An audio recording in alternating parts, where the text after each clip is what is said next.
আসসালামু আলাইকুম। সাথী কিচেনে আপনাদের আরও একবার স্বাগত জানাই। অনেক বেশি সুস্বাদু এবং দেখতে লোভনীয় সরিষা ইলিশ আমি যেভাবে খুব সহজে রান্না করে নিয়েছি ওটাই আজ আপনাদের মাঝে শেয়ার করার চেষ্টা করব।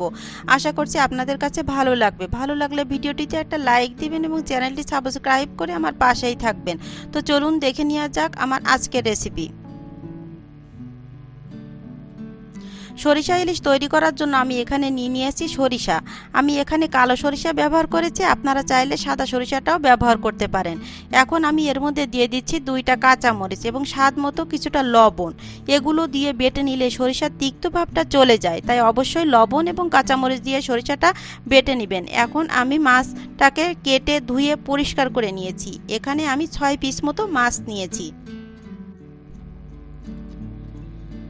এখন মাছের মধ্যে আমি দিয়ে দিচ্ছি সেই সরিষা বাটাটা। এবার এর মধ্যে দিয়ে দিব 4টা কাঁচামরিচ।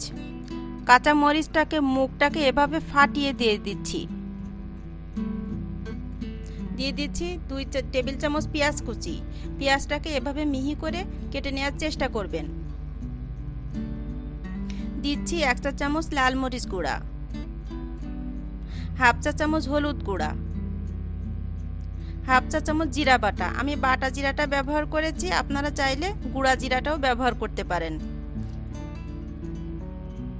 দিয়ে দিচ্ছি 2 চা চামচ পেঁয়াজ বাটা। এবার দিয়ে দিব স্বাদ মতো কিছুটা লবণ। লবণটা একটু বুঝে দিবেন, আমরা সরিষা বাটার সময় কিন্তু লবণ ব্যবহার করেছি। এবং 3 টেবিল চামচ সরিষার তেল। এখানে সরিষার তেলটা ব্যবহার করার চেষ্টা করবেন, তাহলে সরিষা ইলিশের আসল স্বাদটা পাওয়া যায়। এবার এই পুরো মশলাগুলো হাত দিয়ে মাছের গায়ে ভালোভাবে মাখিয়ে নিতে হবে।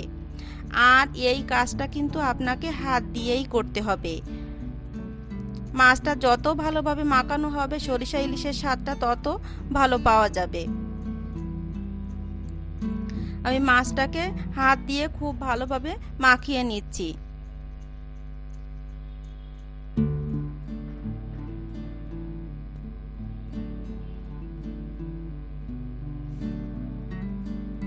আমার মাখানো শেষ।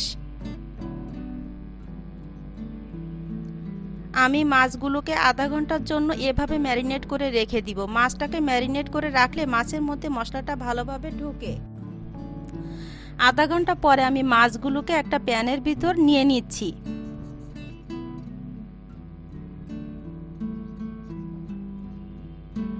মাছগুলো প্যানের ভিতর নিয়ে মিক্সিং বোলটা ধুয়ে মেজারমেন্ট কাপের 1 কাপ পানি দিয়ে দিলাম।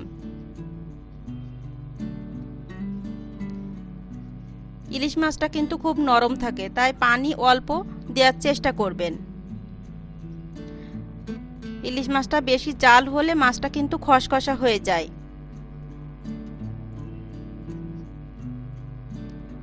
এবার মাছগুলোকে একটু মিশিয়ে নিয়ে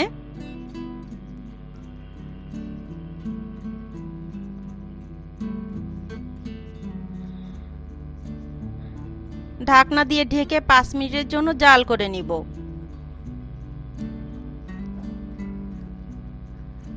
এরই মাঝে 5 মিনিট হয়ে গিয়েছে, আমি ঢাকনাটা খুলে নিলাম এবং মাছগুলোকে আমি আলতো হাতে উল্টে দিচ্ছি। এবং দেখতেই পাচ্ছেন মাছগুলো থেকে কিন্তু বেশ কিছুটা পানি বের হয়েছে।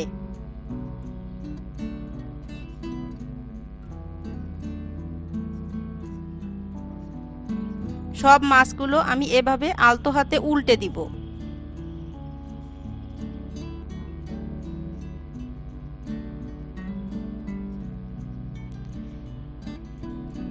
এখন আবারও ঢাকনা দিয়ে ঢেকে 5 মিনিট রান্না করে নিতে হবে। আর এই পর্যায়ে চুলার আঁচটা থাকবে মাঝারিতে। আমি ঢাকনাটা খুলে দেখিয়ে দিচ্ছি, আমার রান্নাটা কিন্তু অলমোস্ট হয়ে গিয়েছে। সরিষা ইলিশ রান্নার সময় একটা জিনিস খেয়াল রাখবেন, অনেক বেশি ঝোল রাখবেন না। এরকম উপরে তেল তেল উঠলে নামিয়ে নিতে হবে।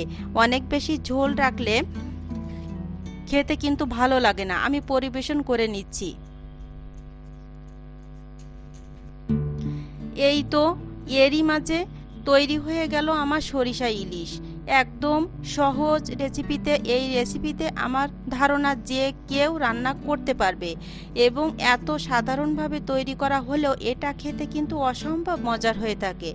আশা করছি আমার আজকের রেসিপি আপনাদের কাছে ভালো লেগেছে। ভালো লাগলে ভিডিওটিতে একটা লাইক দিবেন এবং চ্যানেলটি সাবস্ক্রাইব করে আমার পাশেই থাকবেন। সবাই ভালো থাকবেন। আমার পরবর্তী রেসিপি দেখার আমন্ত্রণ রইল। আল্লাহ হাফেজ। আসসালামু আলাইকুম।